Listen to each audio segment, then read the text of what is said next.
Hey guys, Bob for Bob's Movie Review here, and I literally just got done watching Chappie, and I wanted to give you guys a review for it. I actually already had a couple people requesting that I do reviews of it, and I like when you guys request.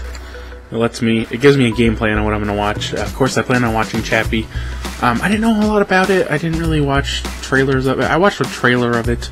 You know, I didn't really follow it though from the beginning. But District 9 and Elysium, a fan of both of those. So I finally got to watch Chappie. It's rated R with 120-minute runtime, so right at the 2-hour mark. The only people in this movie that I knew were Sigourney Weaver, who has a tiny part, and Hugh Jackman, who doesn't have a huge part. I think towards the end, I really liked Hugh Jackman. I don't want to say why, but I just liked the way his character, how he kind of developed, and pretty cool part for him. So it's about this guy who, well, it's not really about the guy, I guess. I believe they're in Africa, and they've created this robotic police force, you know, kind of like a RoboCop, except for all robot. And the head programmer, he's working on an artificial intelligence, and he wants to put it into a damaged robot. They don't want him to, and he kind of sneaks around and does it. At the same time, there's this group of like thug gangster criminals, and they're supposed to deliver some drugs or something. They don't really get into that, but basically the drugs become no good, and the guy's like, well, you owe me $20 million or I'm gonna kill you. So they're like, oh, and they're not very smart. Like, let's just get that out there right away. They're not very smart. They're like, okay, the one lady, she's like, okay, all we need to do is get the TV remote for the robots and turn them off, and we can go steal the money. So they decide to kidnap the programmer guy. And there's all these fail-safes to stop them from succeeding. But the thing is that he had already stolen the damaged robot to put the artificial intelligence into it. And so he's like, you know, there's nothing I can do, but you guys can take this one, and it's going to be like a baby, and you guys can teach it. Problem is, though, the battery is damaged, and they can't change the battery, and it's only going to last 5 days.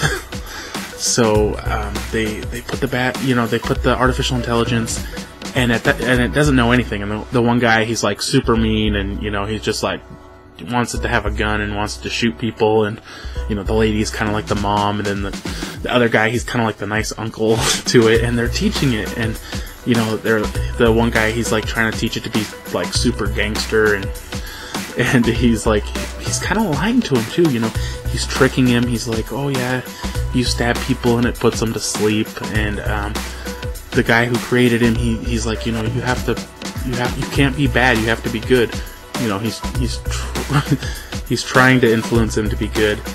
And you know, the mom lady character, she's just like, you know, she like considers it like her kid. You know, she wants Chappie to grow up and, you know, learn everything. And so he's trying to do right, and you know, unfortunately the other character is just such a bad influence on him, and he kind of looks up to him.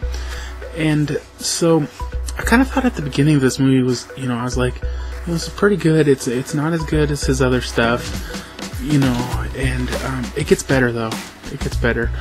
It was great watching Chappie like imitate everyone, because the one guy, you know, he's like this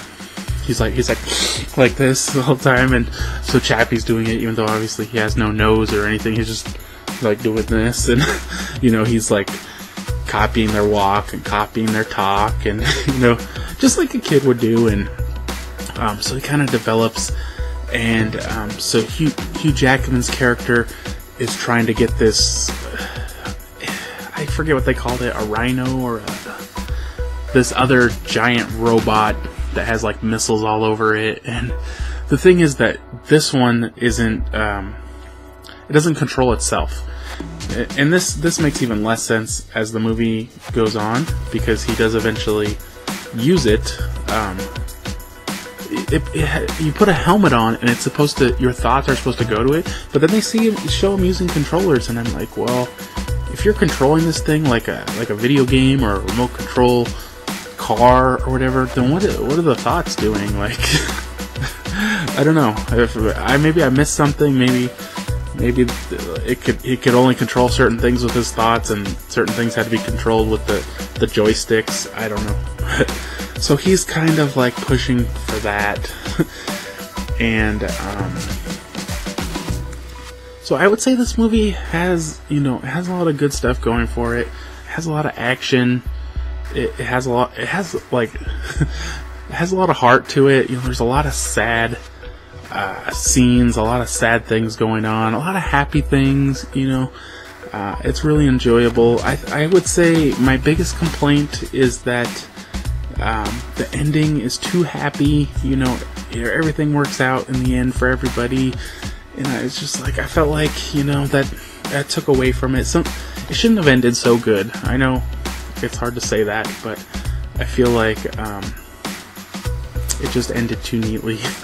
But there's a ton of suspense in this movie, a ton. And I just really enjoyed it. I think this is my favorite movie of this year.